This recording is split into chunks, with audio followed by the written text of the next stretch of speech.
નમસ્કાર, star India TV ન્યૂઝમાં આપનું હાર્દિક સ્વાગત છે। આપ જોઈ રહ્યા છો સ્ટાર ઇન્ડિયા ટીવી ન્યૂઝ। સત્યની વાતે સત્યની સાથે। જાલોદ પ્રાંત અધિકારીને કોમી એકતા ખંડિત કરનાર મંચ પર કાયદેસરની કાર્યવાહી કરવા માંગ કરાઈ। ભારત દેશ લોકશાહીમાં માનનાર વિશ્વનો સૌથી મોટો દેશ છે। ભારત દેશમાં વિવિધતામાં એકતાની ખૂબી સાથે દરેક ધર્મ સમાજના લોકો એકજૂથ થઈ ભાઈચારા સાથે રહે છે। તેથી જ ભારત દેશમાં વસતા તમામ લોકોને બંધારણમાં સમાન હક મળે છે।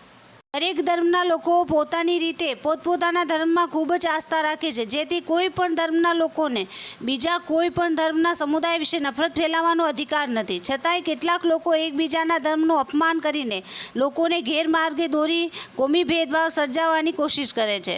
આજે જાલોદ પ્રાંત અધિકારીના મુસ્લિમ સમુદાય દ્વારા મહારાષ્ટ્ર ખાતે મહંત રામગીરી મહારાજ દ્વારા તેમના પ્રવચનમાં મુસ્લિમ સમાજના ધર્મગુરુ વિશે અભદ્ર ટિપ્પણી કરવામાં આવી હતી। તેનાથી ભારત દેશમાં વસતા તમામ મુસ્લિમ સમાજની લાગણી દુભાઈ છે। આવી હેટ સ્પીચને મુસ્લિમ સમાજ સખત શબ્દોમાં વખોડી રહેલ છે, જેથી હેટ સ્પીચ આપનાર મહંત પર કાયદેસરની કાર્યવાહી કરવા માટે મુસ્લિમ સમાજ દ્વારા માંગ કરવામાં આવેલ છે। Star India TV news Jhalod reporter Pankajbhai Pandit, જિલ્લા દાહોદ।